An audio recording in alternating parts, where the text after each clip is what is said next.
Imagine a phone call that changes everything, not because of what is said, but because of who is being left out of the conversation. In that moment, you are not just a sister. You are a gatekeeper, a biological and emotional vault, holding a secret that has the power to shatter a family's already fragile architecture. You find yourself standing in the liminal space between a dying woman's need for peace and another woman's right to know, with no map to guide you through the gray. This is not a story about a simple misunderstanding or a temporary rift. It is a clinical study of the weight of silence. The kind of silence that is heavy, deliberate, and final. By the time this story concludes, you will understand why a person would choose to keep the impending death of one sibling a secret from another, and the survival tax such a decision extracts from the soul. What caused the brutal and final split between these sisters years ago? And can the mud of family estrangement ever truly be scoured off? To understand the gravity of the choice made in 2020, we have to look past the immediate crisis and into a cold, gray street in Scotland, decades before The Secret was ever born. Years ago, I lived in Scotland, a place where the wind whistles through stone alleys and the damp seems to seep into the very marrow of your bones. My neighbor there lived a life that, to my younger self, seemed like a psychological impossibility. She had fallen out with her mother. Although they lived mere streets from each other, close enough to smell the same rain and hear the same gulls, they had not spoken for 3 years. My friend had no idea why the silence had started, nor did she have any inclination to ask.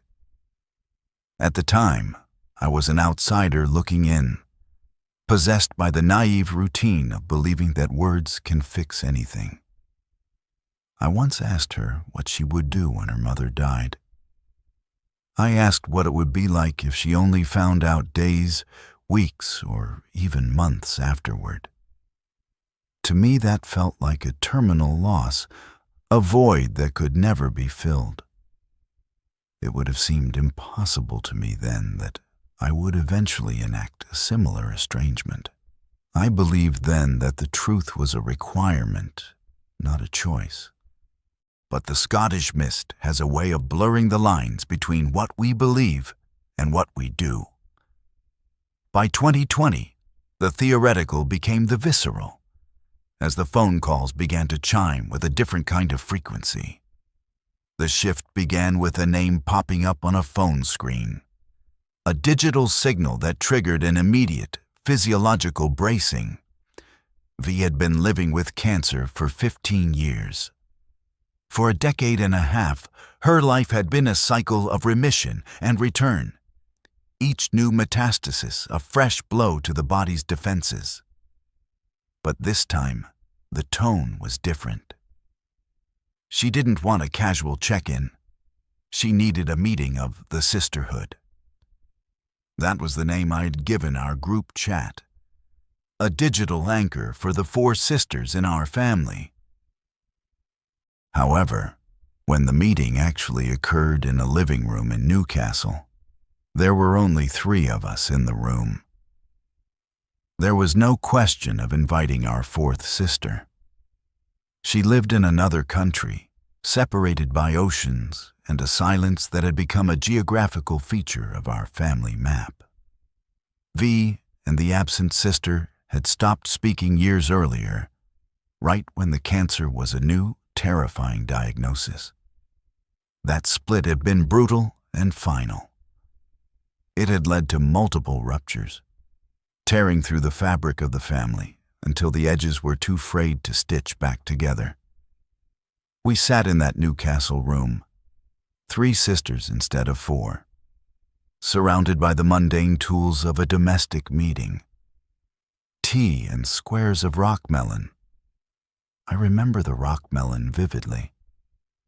I gorged on it, the sweetness a sharp contrast to the bitterness of the news, while V didn't touch a single piece.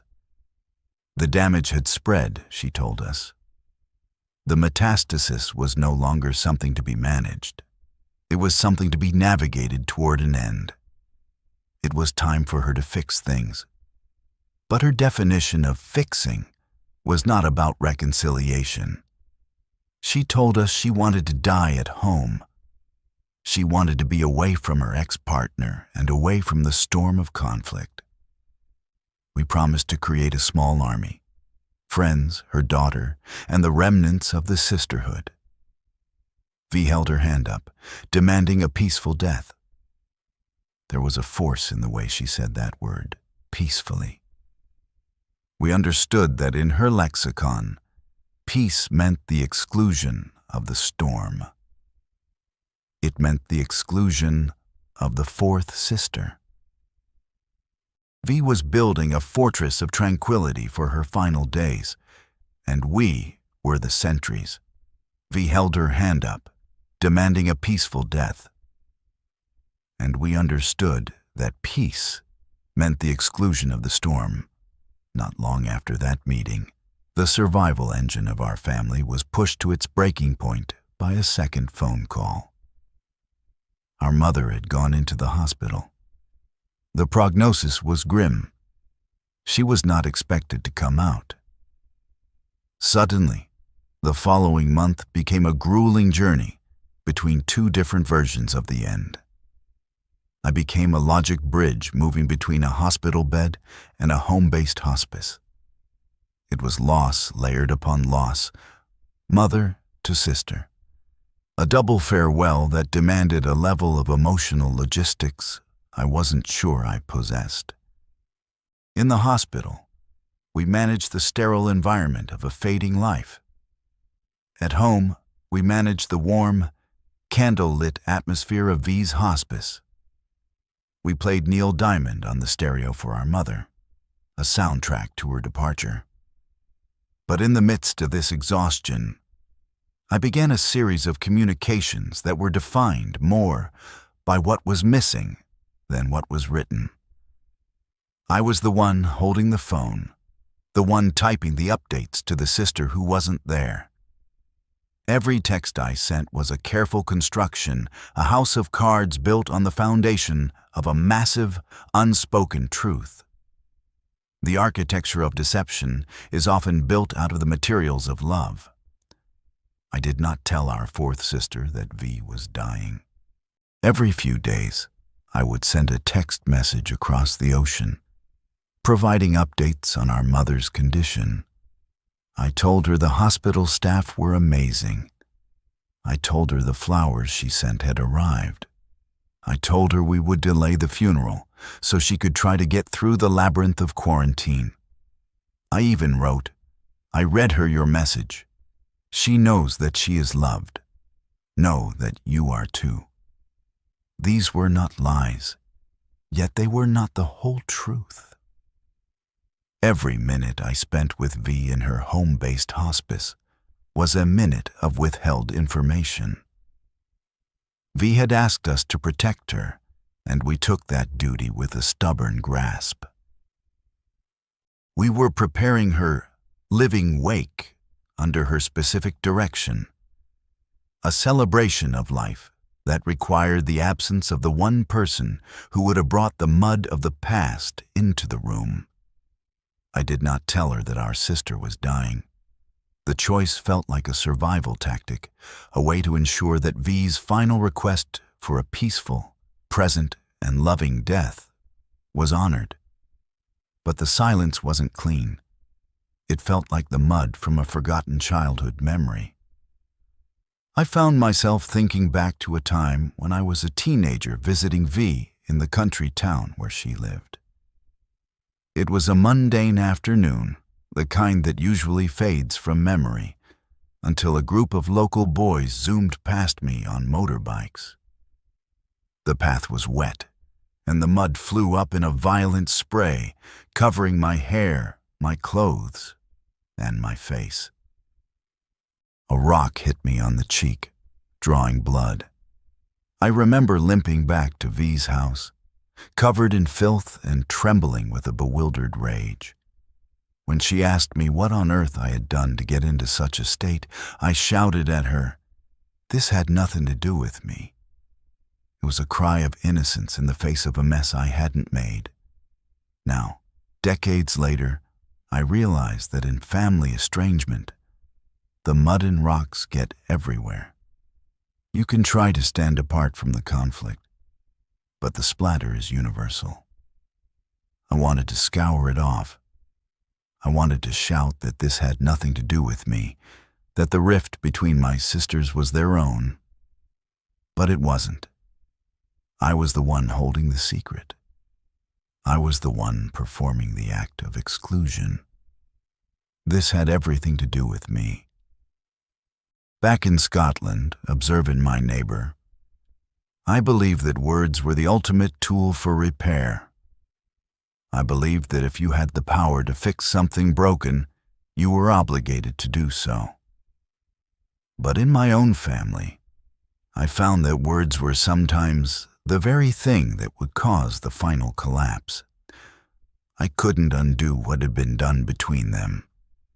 I acted not out of complicity in their feud, but out of a profound love for the sister who was leaving.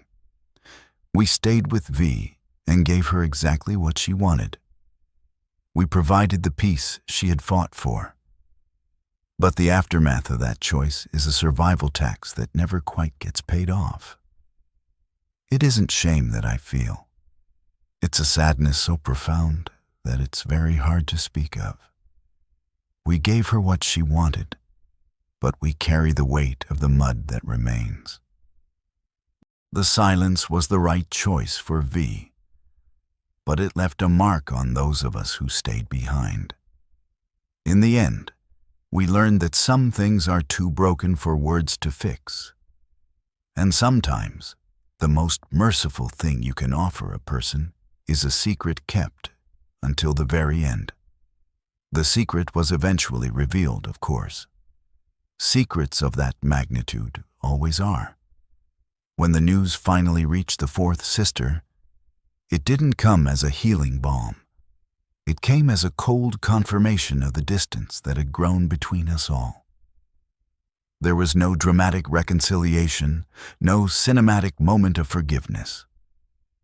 There was only the quiet, heavy reality of a seat that would forever be empty. The sisterhood group chat still exists, but the numbers don't add up the way they used to.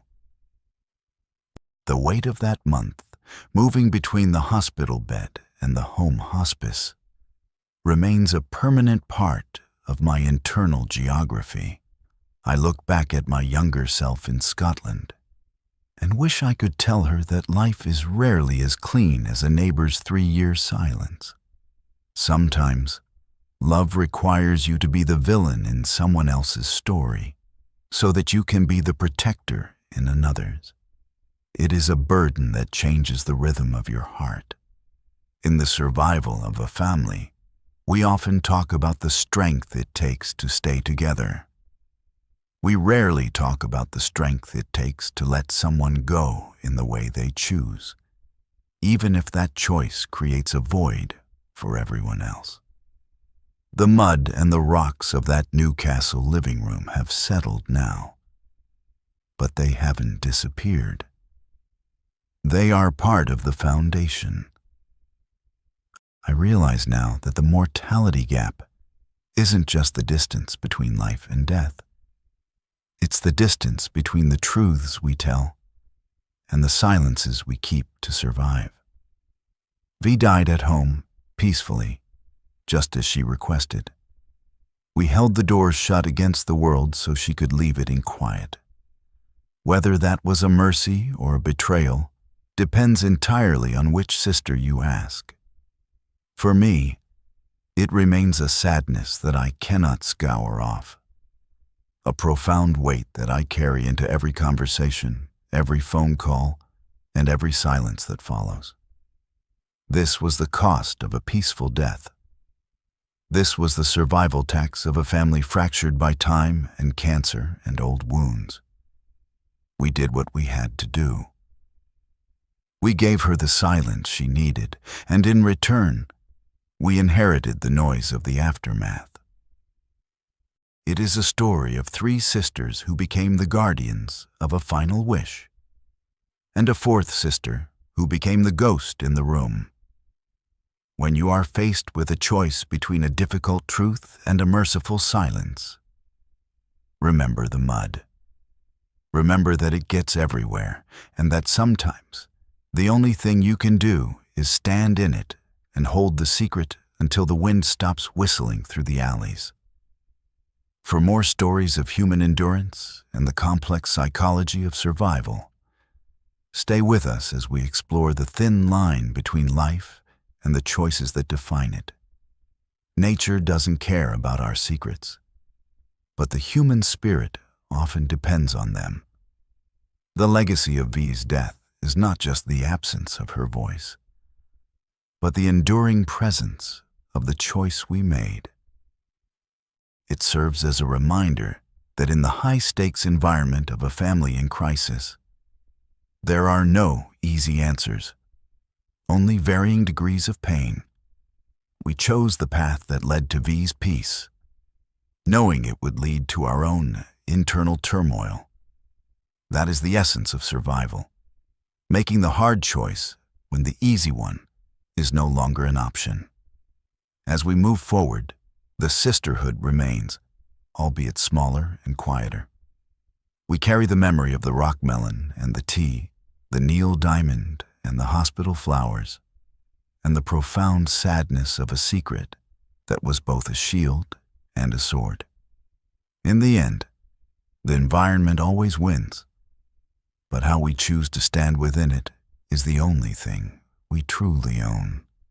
This deep dive into the weight of silence is a testament to the fact that survival is rarely about physical strength alone. It is about the mental fortitude to carry a burden that no one else can see. It is about the stubborn refusal to let a loved one's final wish be trampled by the complexities of the past. As we look at the maps of our own lives, we must ask ourselves what secrets we are willing to keep and what price we are willing to pay for peace. The silence between sisters is a haunting melody, one that lingers long after the final note had been played. It is a story of love, exclusion, and the murky reality of being human. Thank you for joining us in this exploration of the human heart's capacity for both silence and survival. Keep your eyes on the horizon, and remember that sometimes the most important things are the ones we never say. The resonance of that quietude doesn't simply vanish when the screen fades to black. To understand the gravity of Ilara's decision, we have to look closer at the digital footprints left behind, the sisterhood chat logs that served as the primary battleground for this domestic Cold War. These weren't just messages. They were tactical maneuvers disguised as familial concern. Let's reconstruct the final exchange on that Tuesday evening, 3 days before the collapse. This is where the murky reality becomes a sharp, jagged edge. Mira: I'm just saying, Ilara, the transparency isn't there. Mom's physician called me. Why am I getting the secondary updates? I'm the eldest. This hierarchy you've built is exhausting. Ilara: It isn't a hierarchy, Mira. It's a workflow. I am the one physically changing the linens. I am the one documenting the dosages. If you want the primary updates, you need to be in the room when the sun comes up, not just when it's convenient for your schedule. Mira: Oh, here we go. The martyr complex. You love the weight of it, don't you? You thrive in the gloom because it gives you leverage. You're holding her hostage behind a wall of nursing duties. Ilara, She isn't a hostage. She's the woman who asked for a specific kind of dignity. If you can't respect the boundary, you aren't respecting her. Notice the linguistic shifts here. Alara stops using the language of care and starts using the language of fortification. She isn't just a sibling anymore. She has transitioned into a sentry. The air in that sick room didn't just smell of antiseptic and fading lavender. It tasted like the copper of a suppressed scream. When we talk about the price of peace, we are often talking about the erosion of the self. Alara's skin grew sallow, her eyes taking on the sunken quality of a cathedral's basement. She was absorbing the toxins of the family's history so they wouldn't reach the bedside. Consider the sensory details of that final vigil. The rhythmic, mechanical hiss of the oxygen concentrator provided a staccato beat to the slow-motion tragedy unfolding. Outside the window, the marshlands were reclaiming the garden, the damp earth swallowing the peonies that had once been the pride of the estate. The decay was both external and internal. Every time Mira's name flashed on the smartphone screen, Alara felt a visceral jolt, a physiological rejection of the confrontation that loomed. She wasn't just hiding a medical prognosis. She was shielding a soul from the caustic judgment of a sister who viewed vulnerability as a defect. True survival in these narratives is never clean. It is a gritty, unpolished endurance. In the weeks following the funeral, the peace Alara fought for felt more like a wasteland. The house, stripped of its purpose, became an echo chamber. Imagine Alara sitting in the kitchen, the linoleum cold beneath her heels, staring at the empty medicine cabinet. The shield was gone, but the sword remained, tucked away in her psyche. She had fulfilled the promise, yes. She had kept the secret. But the cost was a permanent severance from the only person who shared her DNA. Was it worth it? The answer lies in the nuance of the human condition. We are architects of our own isolation. Alara chose a legacy of loyalty over a legacy of inclusion. As the fog rolls in over the coast, obscuring the path back to the mainland, we see her standing on the porch, a solitary figure defined by the things she refused to utter. She is the keeper of the flame, even if the fire has long since burned her hands to ash. This is the harrowing beauty of the unspoken. It is a burden that grants us identity while simultaneously hollowing us out.